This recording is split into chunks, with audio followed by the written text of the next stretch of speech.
Hello and welcome to the ASC podcast teaser series. Today I bring you a snippet from my interview with Diana Torossian. Di is a passionate and enthusiastic veteran of the Australian music industry. She has worked for every major record label, Mushroom, Sony, Polygram, Peter Hoyland and BMG. She was responsible for signing Baby Animals, Diesel, Hoodoo Gurus, Powderfinger, Road Traders, The Androids, the list goes on. She's an amazing energy and she brings to us generously her insight and wisdom. She's now a manager of writers and producers, and her primary writers are DNA, the most prolific and successful songwriters in Australia, with over 8 million units in sales, 7 number ones, 20 top 10 chart appearances, songs with the Veronicas, Nathaniel, Samantha J, Jessica Mauboy, Delta Goodrum, Isaiah, the list goes on. They've also had the most streamed song for Sony ever. These guys are knocking it out of the park, and Di manages them along with LA-based wonder kid Michael Fatkin and the Melbourne-based writer-producer Andrew Loudon. Di's just a wonderful spirit, and you'll hear in this snippet of the interview she's hard to stop once she gets going. I fully encourage you, if you're a member of the ASC, to jump over and listen to the full interview. She's jam-packed with helpful stuff for us. And if you're not yet a member of the ASC, definitely jump on board because you don't want to miss this interview. And so you touched on the quality of production that you need when you're pitching. And as a writers group, we get a lot of different people are happy with, guitar vocals, if the song's strong. But how important is it to make your production match, if you have a particular artist in mind when you're pitching? Does this, how important is it to match the... Very important. I mean, the thing is too, a lot of the time my writer producers will actually write with the artist. Yeah. You know what I mean? So that sort of lessens that sort of thing. I do sort of less pitching because I don't have the songs, because they're all pretty much written for and with those particular artists. But then there's some songs that don't get taken up, and, look, I'd like to sort of, if I'm pitching for a female, I'd like to have a female vocal. If I'm pitching for something like John Farnham, I want to get someone who sounds like John. And we've got a couple of those people. We can tap into Michael Fatkin over there. If he's come, beautiful white 25-year-old from Castle Hill. If he needs to write a thing that's a bit more urban or R&B and whatever, he'll just tap into that person that he knows. If it's, and like I said, when they're writing now, people are writing kind of half songs. They're letting a lot of space for like DJs and features, and that's like the new way of songwriting. And so, but he knows who to tap into when he needs that as well. So, most of the time, like just the other day, I just got asked if there's a new top liner. A lot of female top liners in LA. People like from Julia Michaels or I was trying to think of the other couple, but there's these ones that they're 18, 19, they're so young, and then they're the ones that are being suggested because they're going to be the next so and so and whatever. So, but so I think it's more that. It's like you align yourself with someone because you already know. Like Andrew Loudon, who's my newest one, he's just written with a young girl that I sort of helped A&R last year in Australia, and they had a ball.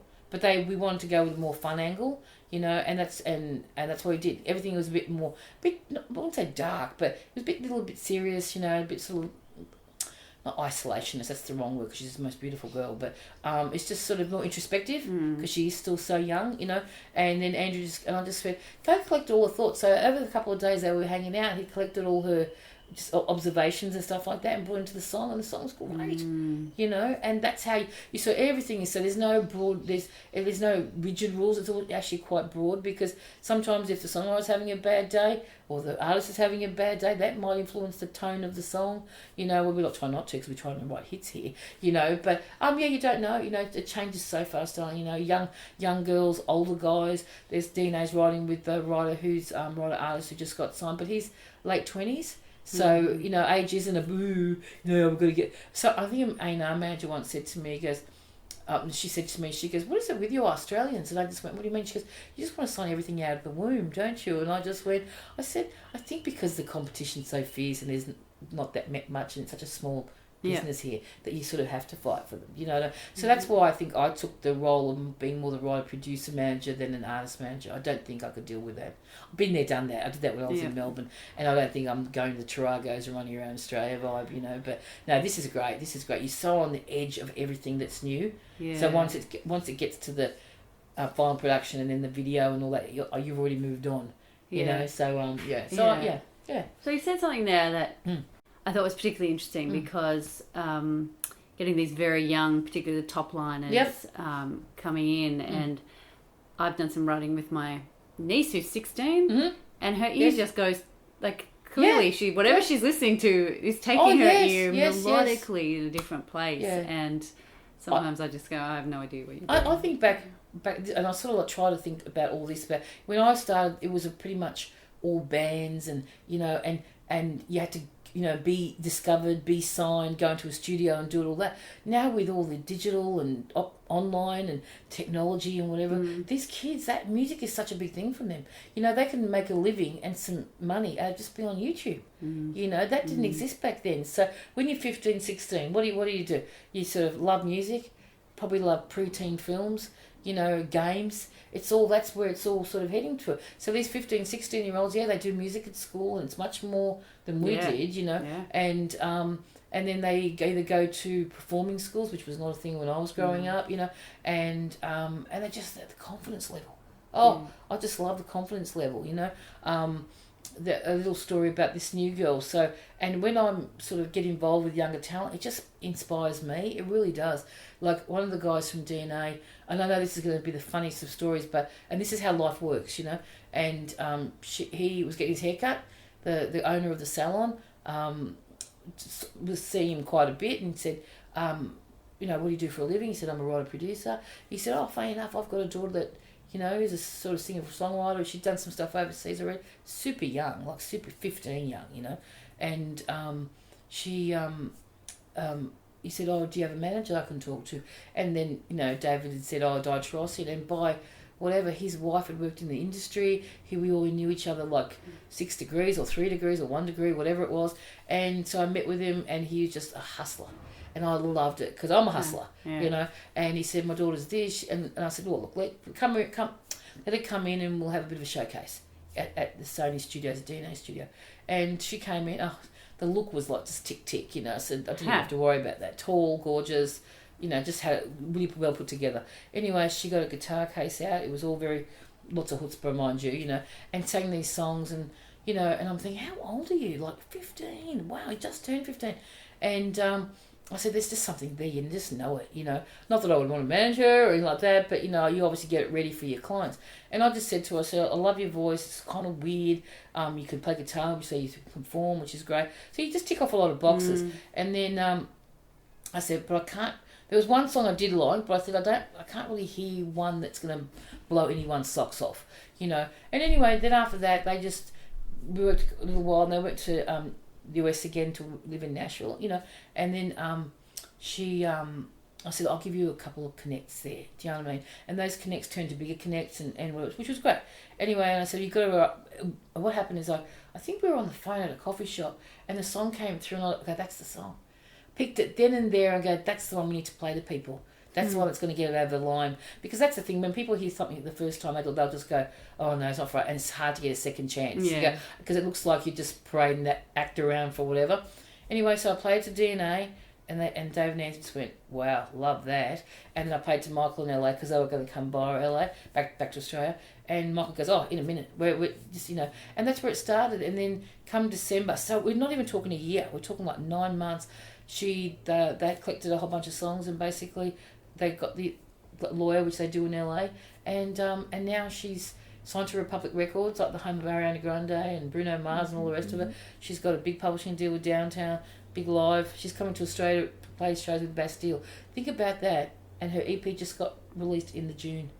So, you know, we're still, and Michael's was lucky enough to get 3 tracks on that EP, and that's how she got a deal on the back of Australian Songwriters. You know, I mean, that's probably one of my highlights too, actually, to be honest. And I'm so proud of her, and she's turned 17 in December, so it's that young thing. I don't know, it's just, but someone, a very profile songwriter, Steve Kipner, who I adore, who I used to publish, I think it's a couple of times, at EMI and at Mushroom, basically said, once a good songwriter, always a good songwriter. You might not write like the way DNA does and the boys do, and they have 2 sessions a day. It's crazy, you know. He said, you'll always be a great songwriter. Just keep doing it, and if you keep doing it, you don't lose. It's like an athlete. If you don't train, you're going to get slower, you're going to get a bit fatter, you know, and all that sort of stuff. But if you keep doing it, that's just the way you keep at it, you know. And you've got, one thing too is I tell the writers, make sure you always know what's out there. Yeah. Because it all comes in cycles, you know. I had a friend of mine who runs one of the big industry things here, and he said, oh, Dean, hey, good on you, because we just signed to Universal, so the photo was in the magazine.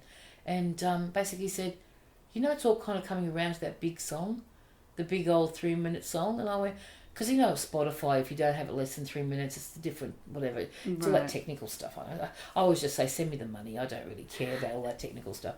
But yeah, Don. So it's I just always keep aware of what's happening. Well, Michael Facken on a Sunday will get a cup of coffee, sit there with Billboard magazine, get online, look at all the writing producers, and see what's number ones, like even in Norway, because it's different music over there, different music in the US because of population. So that's what he does. You know, he actually does as you research, you know, what's out there, who's getting points, and, you know, who's, you know. Yeah. I was sitting with a writer yesterday who's nothing phenomenal, but she's finally, after a decade, getting a bit of traction on her stuff. She's an artist as well. But one of the main things she cites is, I started to do exactly that. What's charting? I listen and I listen and I listen to everything that's going on in the genre I want to hit. And that's it. Thanks for joining us on the ASC podcast teaser series today. If you'd like more information about the activities of the ASC, please go to AustraliansSongwritersConference.com.